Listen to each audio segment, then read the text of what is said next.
The story of the 2024 presidential debate was that Biden cannot remain the Democratic presidential nominee. Biden's performance was nothing short of a disaster, so obvious that Democratic handlers, operatives, and pundits could not possibly spin it. I love that guy. That's a good man. He loves his country. He's doing the best that he can.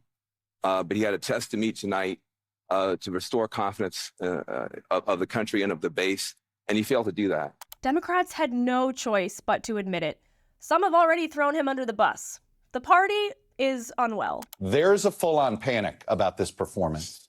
The universal reaction was somewhere approaching panic. When that happened, the entire room was just completely silent and in shock, and that this member's own reaction was that he wanted to jump off of a bridge. Everybody with eyes could see that Biden has been mentally declining.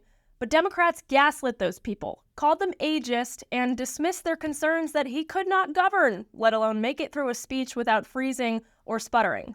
We have 1,000 trillionaires in America. Billionaires in America.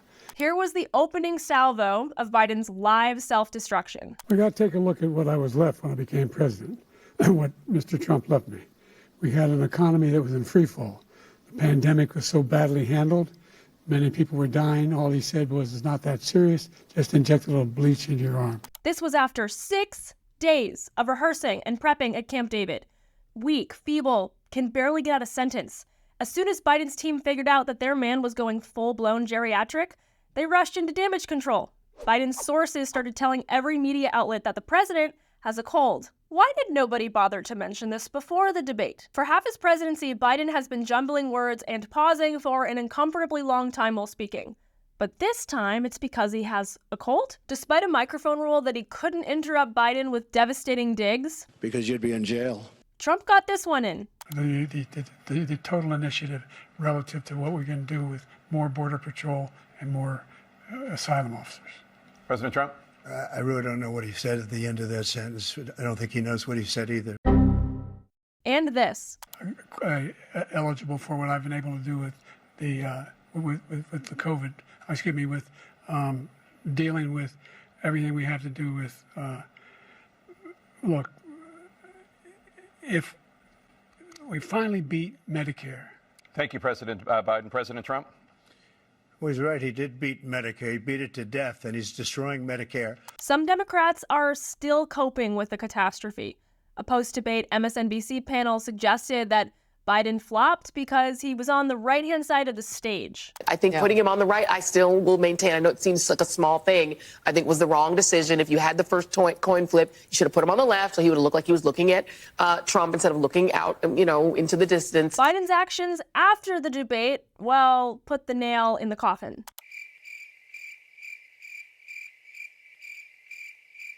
At an after-party, Biden said, "Thank you, North Carolina. I want to go home with you." The debate was in Georgia. Sure, we could talk about how Biden fumbled the bag on important issues to the Democrats. Trump won on abortion in the debate. Trump comes out of the January 6th stuff looking fine. He comes out of the criminal conviction stuff looking fine. He claimed that he doesn't support late-term abortions, and Trump countered by slamming Democrats' extremism. Biden failed to appease the anti-Israel flank.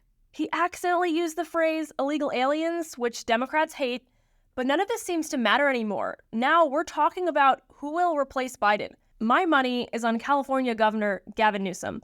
He's been primed for this job for a while. He's a Democratic star who's basically the progressive foil to Ron DeSantis. MSNBC had him on air right after the debate. There is panic that has set in among people who have watched this debate, who are Democrats, people who are strategists, and some even inside Democratic campaigns. Yeah. Do you think it's unfounded? Well, I think it's unhelpful, and I think it's unnecessary. We've got to go in and got to keep our heads high. And as I say, we've got to have the back of this president. You don't turn your back because of one performance. What kind of party does that? It's been a masterclass. Maybe I'm cynical, but I think this is a charade, Gavin. You know what this means for your political future.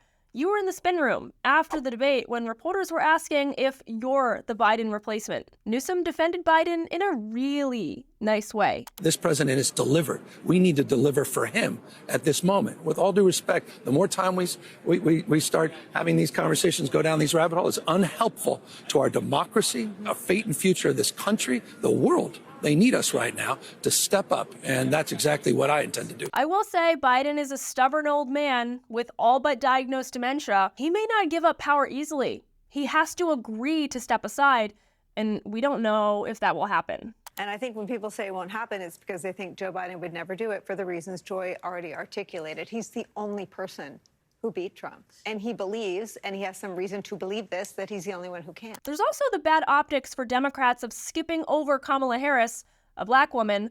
Who knows if the far left will let them do that? But if the Democratic Party is good for one thing, it's cohesion and consolidating power.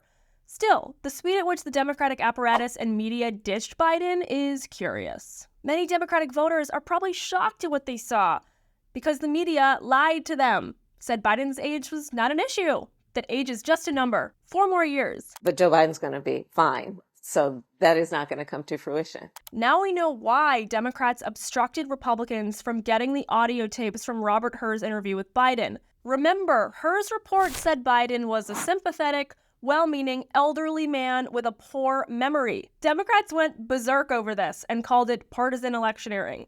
Turns out Hur was right, and a lot of people owe him an apology. You know who else is vindicated right now?